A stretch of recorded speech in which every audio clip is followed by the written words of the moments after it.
Let's start with a biblical principle, no?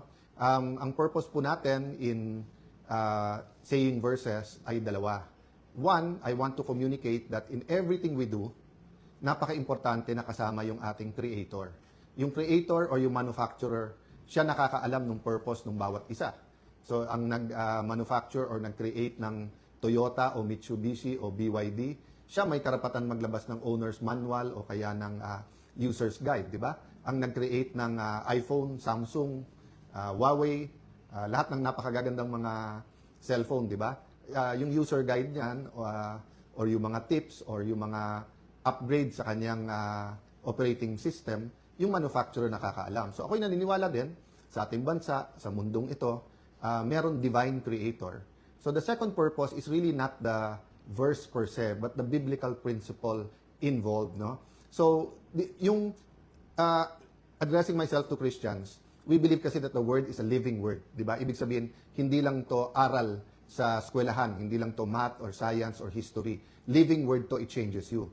Having said that, even for non-believers or those who believe something different, or even kasi sa Christian community, di ba, napakadaming denominations, may major differences, for example, ang evangelicals at saka ang Catholics. But even yung Catholics, di ba, between yung Opus Dei at saka yung Jesuits, or ganun din sa evangelical, kung Pentecostal, kung Baptist, Presbyterian, di ba? Napakarami pong mga pagkakaiba, pero may core beliefs. And these core beliefs, I'll call them principles, di ba? Biblical principles. Kaya paulit-ulit po tayo na we can debate on opinions. Opinion yun eh. So, natural, opinion mo, iba sa opinion ko. So, pag sinabi ni Lani, mas gusto niyang ang suot ko ay blazer or suit. Pag sinabi naman ni Tintoy na, sir, mas gusto ko pag suot mo t-shirt lang na plain. Pag sinabi naman ni George, iba talaga jacket. Kita mo si Robin Padilla, ang gaganda ng jacket, di ba? So, opinion yun eh, di ba? Ang facts, dapat hindi tayo nagdidebate. Kaya nga fact yun eh. Ibig sabihin, yun talaga, di ba? So, is the world flat or is it round? Nung wala pang way to prove it as a fact, some people said it's an opinion. Pero nung may iba ng scientific way, lalo na nung nakapunta na ng space ang mga tao, tapos nakita ang bilog, it's a fact na bilog. But nowadays, pati ang facts, dinidebate. Kaya may alternative facts or may fake news pa nga kung fake talaga. That's why, let's go to principles. And what principle do I want to apply today? Yung biblical principle na kung anong ating itatanim, yan ang ating aanihin. Or what we sow, we will reap. Di ba? So, mula pa elementary or sa bahay, tinuturuan tayo na kung anong itatanim, yan ang aanihin. So, hindi ka pwede magtanim ng mangga, tapos santol ang iyong aanihin. So, there is a tragedy, yung school shooting and then yung stabbing.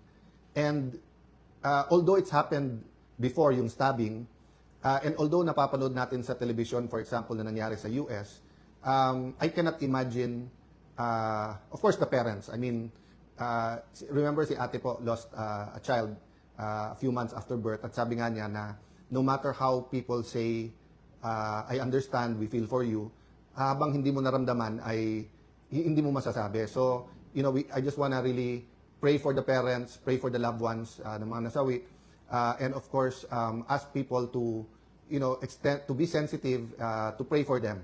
So, having said that, I also cannot say I can understand how the community feels, di ba? How yung classmates, yung mga na-trauma na bata, how the PTA, how yung mga homeroom teachers, how yung barangay, the barangay captain, everything it's just a shock to us, di ba?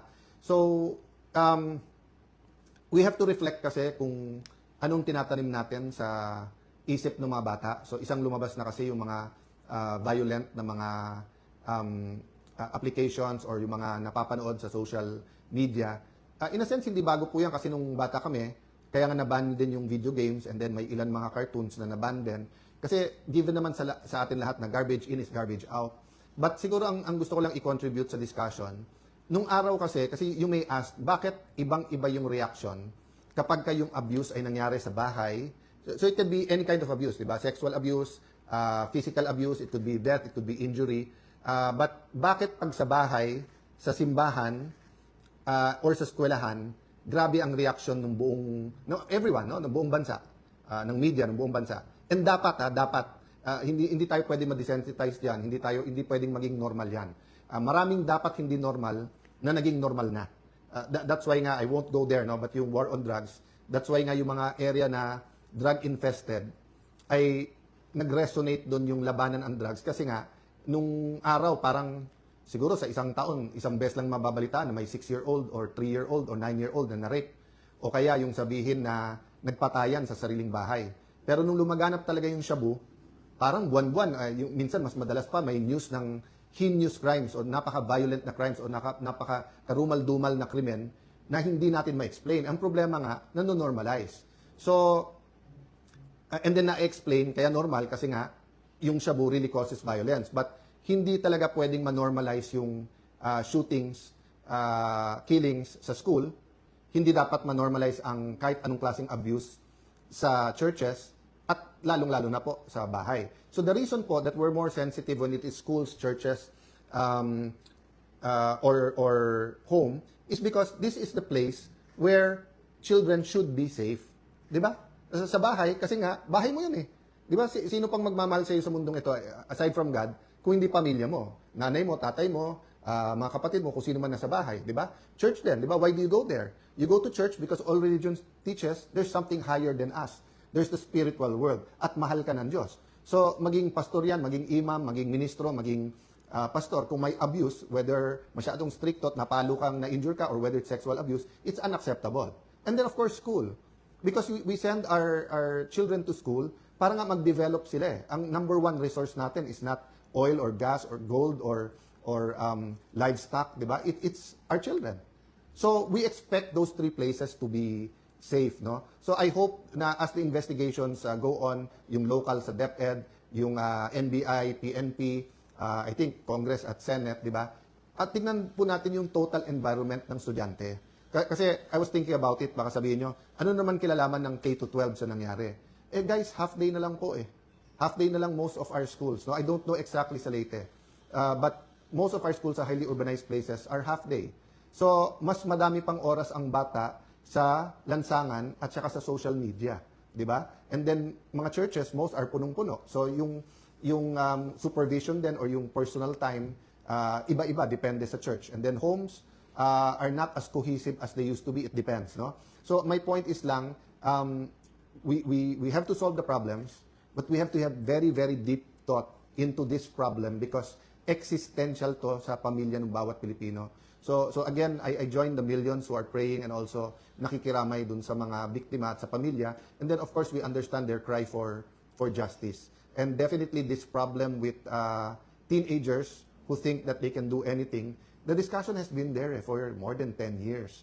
Diba? So uminit na ulit yung discussion niya noong 2016 pa, 2026 na eh. So tama si Senator Robin na if there's a reason to call a special session, it'll be that.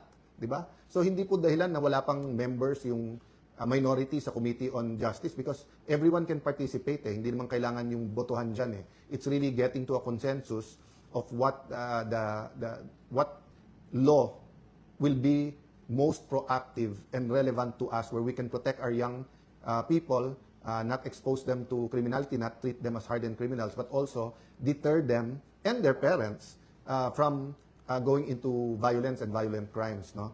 So I promise you I'll talk a little bit about the impeachment. So most of the news is about the pre-trial. So just two topics lang. Bakit pre-trial? Kasi if you remember po, nagkaroon ng time during the hearing of former Chief Justice Corona na bumagal at tumagal kasi nga habang nagta-trial, minamark pa yung mga ebidensya. And then, pag ang prosecution biglang nagtanong, pwede bang yung second o third article ang i-present or may skip kami?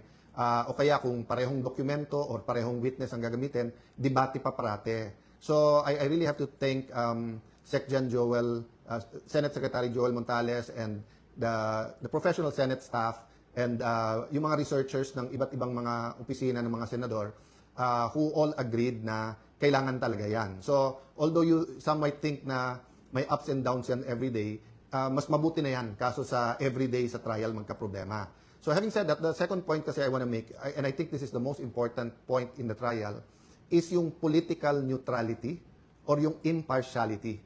So all throughout history, ang issue parati sa isang korte is to be impartial.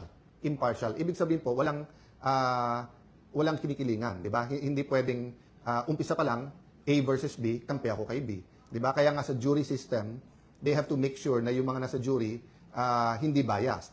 So supposedly sa system natin na may judge, sila dapat ay trained na kahit na may personal opinion or may feelings about it, they apply the law. Diba? So for example, kung yung isang judge namatayan dahil sa drunk driving, pero ang batas natin, drunk driving 6 years lang, hindi pwedeng sabihin ng judge, 9 years ikulong yan. Kasi nga, kailangan niya sundin yung batas. But yung judge kasi is trained. So ang problema natin sa senator judges, we're not really trained as judges. Of course, some of us have been in other impeachment trials or whether sa House or sa Senate, so may konti ng experience. But still, ang layo sa training kahit na ng ating MTC or RTC judges, di ba? So, yung impartiality is very important. So, if you remember when we convened the court, nag-oath taking, di ba? Nauna ako at pagkatapos nag-oath naman yung lahat ng senator. Makikita nyo po dito sa resolution adopting the rules of procedure on impeachment trials. Sa Rule 3, before the consideration of the articles of impeachment, the presiding officer shall administer the prescribed oath or affirmation to the members of the Senate then present and to the other members of the Senate as they may appear, whose duty shall be to take the same. Upon presentation of the articles to the Senate shall specify the date and time for consideration of such articles unless the Senate provides otherwise. Di ba? So yan, ginawa natin lahat. Tingnan niyo yung next paragraph. Senators shall observe political neutrality during the course of impeachment trial. Tapos dinefine niya, political neutrality shall be defined as an exercise of public officials' duty without unfair discrimination and regardless of party affiliation or preference. Okay, ulitin ko ha. Without unfair discrimination and regardless of party affiliation or preference. So whether admin ka and policy ng admin, if it's the policy of the admin, to impeach a certain official, and whether opposition ka at ayaw mo ma-impeach, or baliktad, admin ka, ayaw mo ma-impeach, opposition ka, may gusto kang ma-impeach, dapat may fairness, dapat walang unfair discrimination, dapat may political neutrality. That's why, dun pa lang nung nabuo yung bagong majority nung May 11, ang sinabi sa amin ang priority, dalawa, ang ating ekonomiya, at pangalawa, yung magkaroon ng fair at maayos. Yun po ang sabi nila, fair at maayos, impartial at maayos na impeachment. Pero nagulat kami, bakit naging priority na buwagin yung bagong majority at tanggalin ako bilang Senate President. So, isang theory dyan na lumabas is that ayaw kasi talagang lumabas ang buong katotohanan tungkol sa massive corruption that has been going on for the last 4 years. And yung simbolo ng massive corruption na yan ay nasa flood control. Nililiwanag ko po yun kasi sabi ng iba, flood control lang. Hindi po. Napakaraming instances of corruption. Some are endemic. Some were there. For example, pag sinabing Customs, BIR, DPWH, to be fair to the Marcos administration, even President Duterte said na may corrupt na contractor sa DPWH. Even President Duterte said, yan BIR, yan Customs. Remember, may kinulong siya sa Bureau of Immigration, di ba, BID. Lalo po during the time of President Pinoy, who we also honor today. Many people are honoring him. I had the privilege of also serving with him 3 terms sa Congress and then sa Senado. We were not always in agreement, but I recognize the good that he's done, as I recognize the good done by President Duterte. And during the Pinoy years, anti-corruption was also very important. So having said that, nung lumabas yung Napoles, sabi, grabe naman to. May ghost, may yung pera parang dumadaan lang sa foundations, tapos sa bulsa na ng politiko at ng contractor pumupunta. Ang problema mga kababayan, nagmukhang barye. Yung Napoles, pagdating dito sa ghost project sa flood control, isipin nyo, 350 billion a year. Yun ay sa flood control pa lang. Hanggang ngayon po, yung corruption dun sa maintenance projects na is another 300 billion a year. Halos wala pa akong nababasa dyan.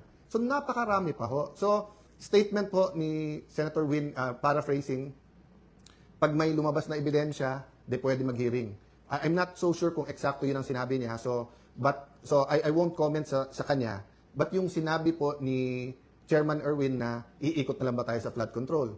O kaya yung sinabi ng iba na kapag ka may bagong ebidensya, hindi po ganun. Pag nag-iimbestiga ka, ikaw nag-uhukay. Ikaw nag-investigate, ikaw nag-uncover. At kahit sino po sa amin mga senador, congressman, basta't neutral lang ho, neutral lang. Wag lang talaga maging alagad or aso or tutan ng Malacanang. Pwede po talaga nating bilangin Yung 18 former Marines, sinabi nila may mga kasamaan sila, active at hindi active. So yung isang lane lang yon, yung mga bodyguards. May magandang point yung sinabi sa akin ng isang public official din. Sabi niya, Sen, bakit ba ang daming debate kung may katotohanan o wala So hindi pa niya sinasabi kung totoo o hindi yung testimony ng 18 Marines. Ang sinasabi niya lang, ba't may debate pa kung yung mga former bodyguards or former Marines ay pwedeng mag-deliver o hindi? Eh si Zaldico na mismo nagsabi na marami siyang pinadeliveran. Di ba? And everyone agrees that former Congressman Zaldico is in the center of this. So hindi ko pa sinasabi na conclusive siya mastermind or kumbaga sa gera siya ang isa sa pinakamalaking general, but we all agree whether we believe what he said or hindi that he's in the center of that. At siya na nagsasabi nga na yung mga nilikom niya ay hindi para sa sarili niya at may mga diniliberan siya. Ay imposible naman mag-isa siya nag-deliver. So, going back to my point, that's one area to follow. Okay, number 2, dami pang public officials. Ang dami na banggit. So, dun sa inyo na nagtataka bakit ako inaaraw-araw ni Senator Lacson, di ba nasabi ko na kasi nabuko sila eh. So, kasi kung susundan nyo, hukayin nyo yung ibang mga video at mga statement ni Senator Lacson, dumating ang point, siya na yung sumasagot eh. Siya na nag-i-interpret ko ano sinabi ng mga witness. Siya na nagsasabing, etong witness na to, okay, eto hindi, eto credible, eto hindi.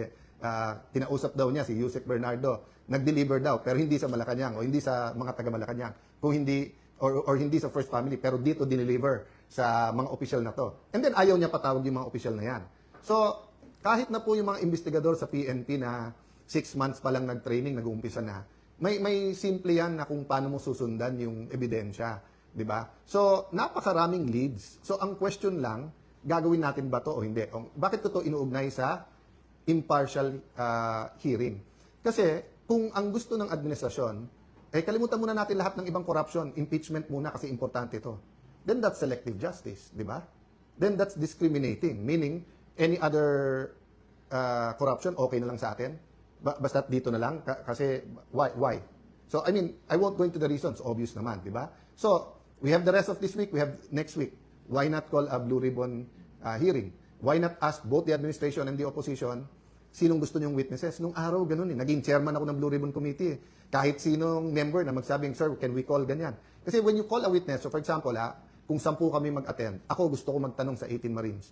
Eh di, oras ko yun eh. Di ako magtatanong doon. Ngayon, may nasabi silang hindi sang-ayon. O di, magtanong sila. Kaya nagtataka nga ako kay Senator Erwin, ba't nagko-comment pa about the 18? Sabi niya, mag-inhibit siya. At si Senator Pangilinan na dapat ang mag-hearing dyan. Kasi kung ang sasabihin po natin ay, sige, we're getting organized. Okay, pero sasabihin nyo, oy, tapusin natin impeachment, wala mo ng Blue Ribbon hearing. Sandali lang. Napakalaki, mas malaki yung pinag-uusapan nating amounts eh. Di ba? Parang bundok versus... So, yung pag-uusapan sa impeachment, hindi ko mamaliitin yon. Pero kung ano man ang pag-uusapan natin sa corruption compared sa impeachment, it is at the very least as important. But in terms of volume of the money lost, napakalayo. Di ba? So ang point ko po, kailangan nakakapag-multitask tayo. Di ba? Kaya nga dinidistract eh. Kaya nga inaaraw-araw ko ni Senator Lacson, sasabihin niya, move on, tapos siya din ang hihirit. Ang daming, i-explain ko yon yung sinasabi niyang hindi statesman. Ang i-explain ni Senator Lacson, ito. Kasi ako, 2007, naging chairman ako ng Blue Ribbon Committee. Before that, 3 terms akong congressman. So, although nung congressman ako, nababantayan ko lang yung Blue Ribbon Committee, pero hindi naman ako nakapag-participate. But from 2007 until recently, nababantayan ko at active ako dyan. Halos lahat ng naging chairman dyan, sinusundan ng ebidensya. Halos lahat ng naging chairman dyan sa Blue Ribbon Committee. May reklamo ka man, hindi nila sasabihin committee de absuelto or iwa-whitewash, di ba? Pero during the time of Senator Lacson, kaisa-isa siyang chairman, na obvious, dinidetermine ang direction ng committee. Siya na nagtuturo kung sinong guilty o hindi. Pati papunta sa DOJ, papunta sa ombudsman, di ba? Parang nagpapasahan. So, very, very clear yon, di ba? So, kung gusto niyo ng pampaputi, punta kayo kay Senator Lacson kasi magaling mag-whitewash. Baka may may pampaputi, di ba? So, yun ang kino-compare niya ako sa lahat ng naging Senate President. Sige, compare din kita. Di ba? Kay Senator Gordon, ang comment lang naman doon dati mag-chance din magsalita yung iba. Once, si Senator Trillanes parang sinasabi. Pero Senator Gordon was always open. Anyone can ask questions. Pag sinabi mo, invite to, i-invite. Yung ibang naging chairman, Senator TG, maraming nagalit sa kanyang senador. Marami.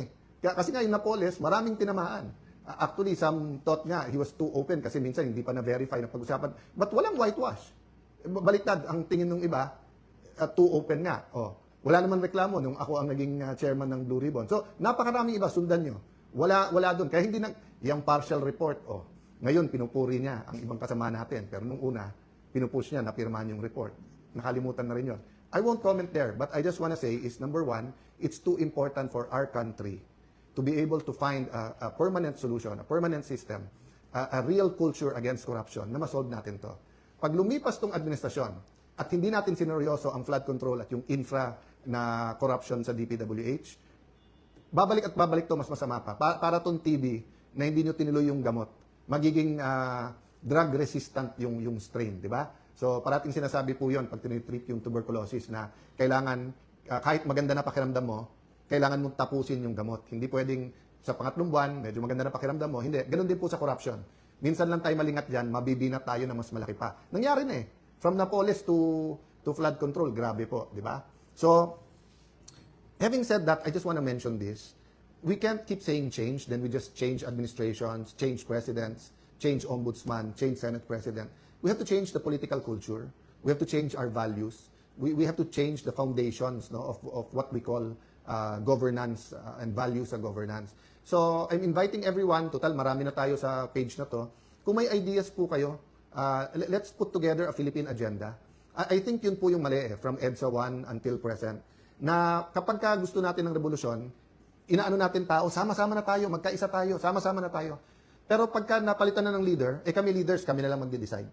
So I think if we want a real change, first, we have to ask God, Lord, anong masamang ginawa at anong... Number two, we have to do it together.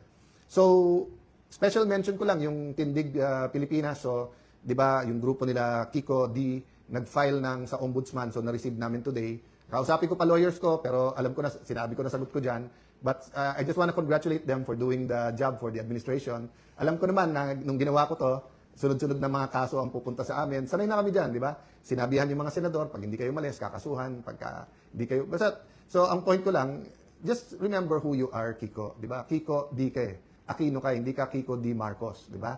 So don't get instructions from the administration. In fact, kung nag-volunteer kayo, then you're even doing them a favor. I know, meron kayong issue kay Senator Bato, so file the cases. File the cases, di ba? Mismong DILG nagsabi nung nasa Senado yung...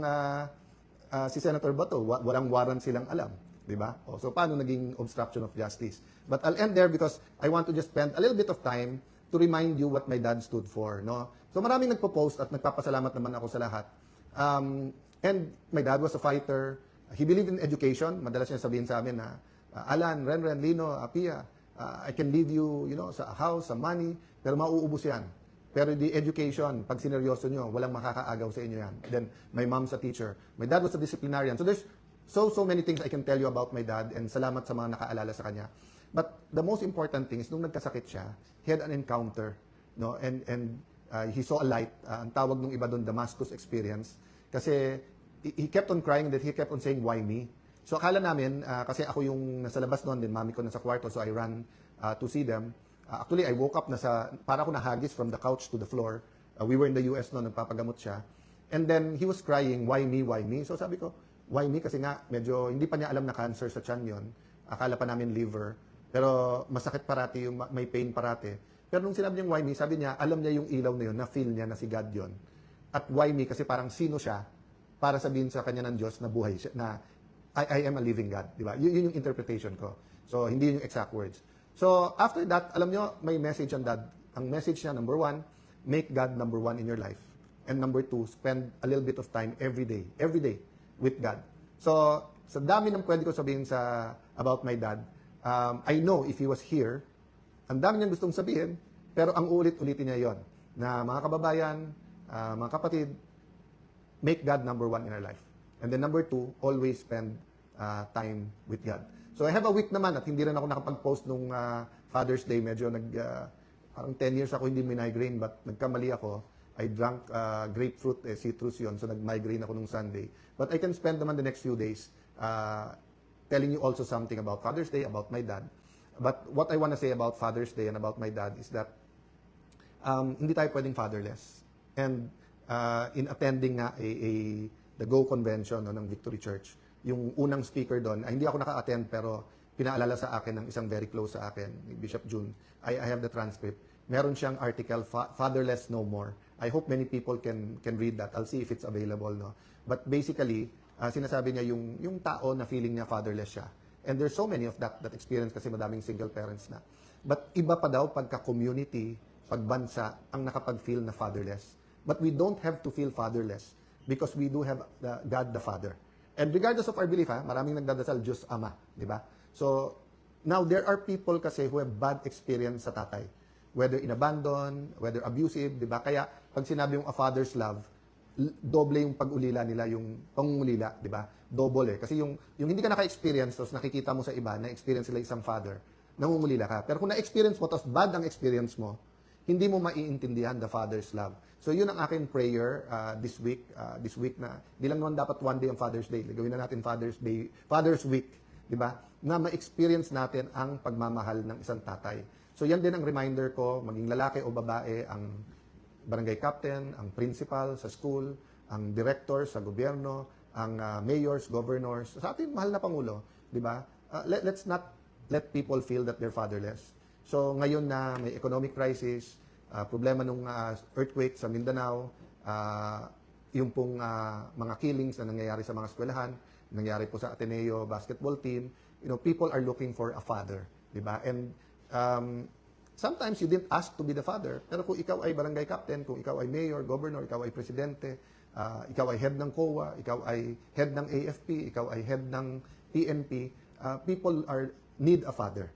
So sa ating pagdadasal at pagse-celebrate ng Father Day, let's also pray for the other fathers sa ating bansa. Kasi kapag naramdaman talaga ang pagmamahal ng isang tatay, mararamdaman mo yung yung protection, yung comfort, at saka kahit may uncertainties, alam mong may pangahawakan ka, di ba? So let me stop there and hope, di ba, na despite lahat tong division sa ating bansa, man-navigate po natin yung Blue Ribbon Committee, yung impeachment, and then itong mga sunod-sunod na violent crimes na nangyayari sa ating bansa. Don't forget about our economy, ang pangangailangan ng ating mga magsasaka. Planting season ngayon medyo okay, but because of the Israel-US war, yung kakulangan ng fertilizer, additional problem. Even before the fertilizer may shortage at nagmahal, problematic na ang ating buong agriculture sector. No? And every administration has promised they'll do more. I honor the secretaries of agriculture. Many of them have done a lot, pero napakarami pang pangangailangan ng ating bansa. And I fear that storm season is coming. Kita nyo po, konting ulan, baha, kaliwat kanan, di ba? I mean, again kung anong itatanim yan, nangaanihin. Nung pumutok yung flood control scam, yun na ang nabanggit na natin po yan, di ba? Na pagka hindi mo tinuloy yung ibang flood control projects, yung linis-linis lang, tapos massive urbanization, tuloy-tuloy yung pollution, climate change. So, yung dadating na baha, dadating na super El Nino, dadating na economic, sunod-sunod na problema. So, let's pray, no? For father of a nation, father ng schools, father ng mga bawat bayan at syudad, di ba? So, kailangan po natin yan. So, thank you for the time you spend with me dito. And thank you sa mga kapatid natin sa media. God bless you po.